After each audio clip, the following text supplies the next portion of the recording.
this is just based upon the current policy. It provides for transparency and accountability.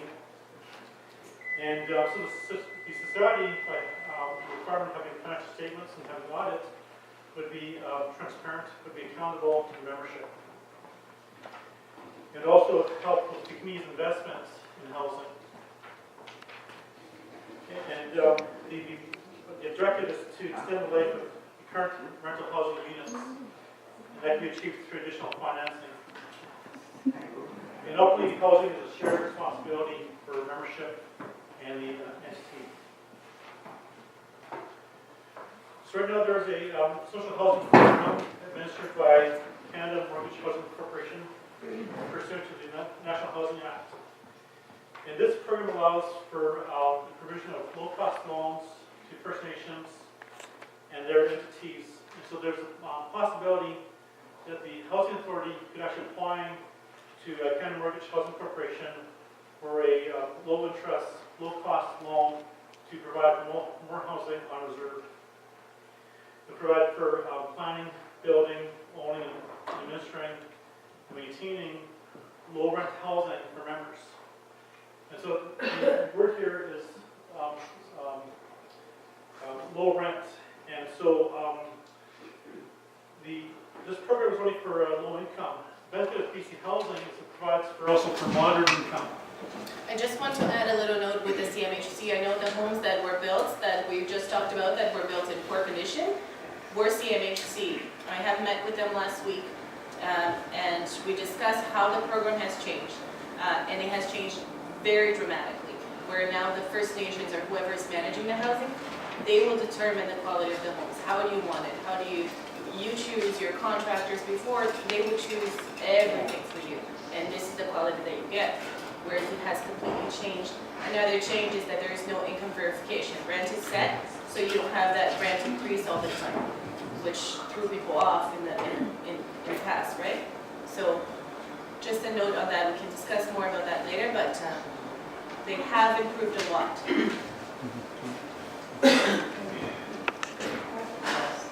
Okay, so what you're saying is we gotta find a way to fix it up for the ones that already, got into that CMHC business before us?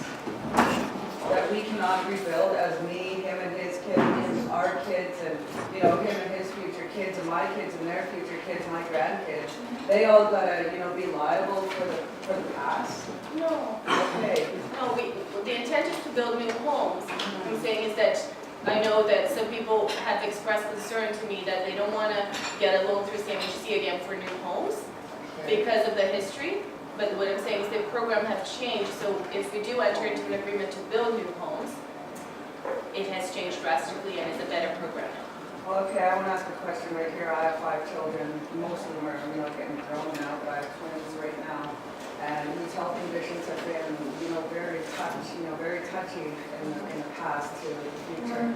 And I'm just wondering, okay, so if this goes through, would me and Lewis and our twins be liable for a brand new house so that we can live there? Because right now we're with Lewis's mother, and how fast is this going to happen? So how fast it's going to happen, it depends on how fast we get this process going and the grants going. So. And could it be on his property? Like, we don't have to go anywhere else because we have the land right now. In agreement, like where the house that his mother is just paid these past prior years and built towards that for ours.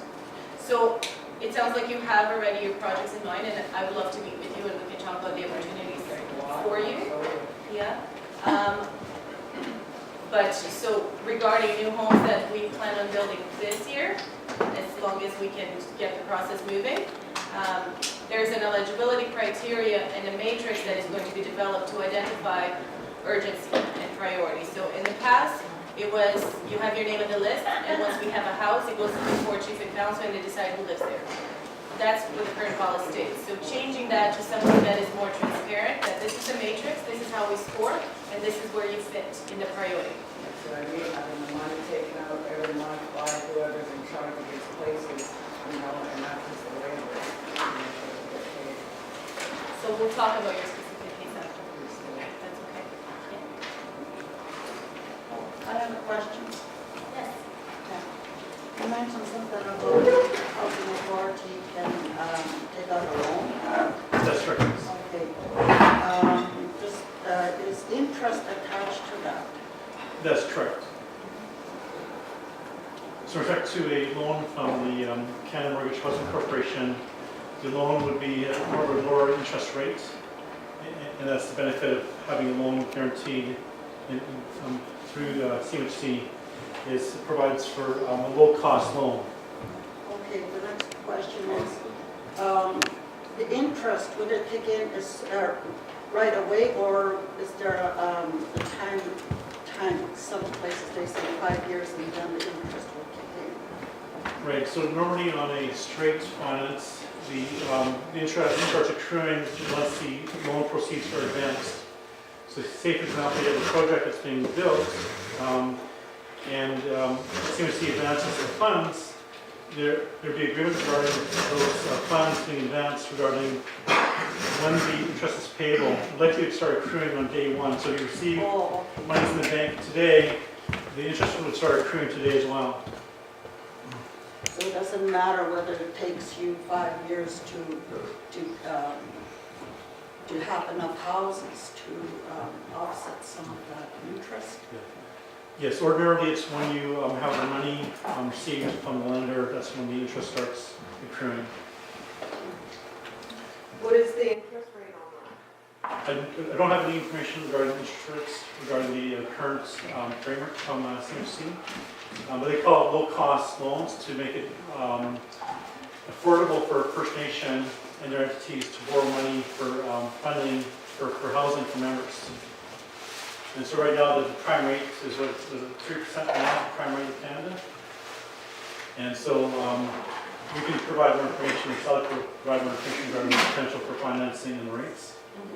Okay, the interest loans that are taken out by the housing authority, you're saying that the interest kicks in right on day one. Having said that, then the interest would follow through to the tenant to pay. There's a whole formula for determination of rent for social housing. Because it goes up and down. Yes. And it's based upon the income of the tenant. Yeah. That's if the housing authority decides to administer a social housing program for the benefit of low-income tenants. And likewise, BC Housing also has financing to provide funds for development and construction of housing. And so there's also potential for housing from BC Housing. And I believe Stella has more information regarding that potential, regarding the financing options. Yeah. And I know that the interest rate fluctuates, from month to month. So that's why I'm asking, how is this going to be set up? Is it going to be starting from April 1st, you will use that same interest rate from April, and then it goes down next year? What happens to the rent? Does it go up or go down? Or is it a flat fee? It's a flat fee, so the new program is a flat fee. So once the First Nation or the Housing Authority signs the agreement with CMHC, that rent is set at that point, and the First Nations may choose to change if they want to, which we're hoping to avoid that policy, but the rent is supposed to be the same throughout the extent of the mortgage. Yeah. So that's set at the beginning. It does not depend on income, it depends on the cost of the house. Yeah, because in my head, it's, we're looking at the term of the mortgage. Right. So it goes up and down, and it gets paid off. You're just going to, you're signing a piece of paper that's going to lock you into something that we don't want to go into, but I'm glad it's on a flat rate right from the beginning. Yes. Is that on a year basis, or are you doing income every year? You're not verifying income. It does not depend on the income of the tenant now. It depends on the cost of the house. So if the house costs $200,000 when you first finance, Yeah. that's what they're going to use to calculate your rent. And for 25 years, the rent should be that amount. That's the agreement that CMHC has now. Okay. Okay? That's a big difference. It is huge difference. Yeah, Yes. because, before it was just fluctuating all over the place. It's more demand on the employee and stressful for the tenant because they get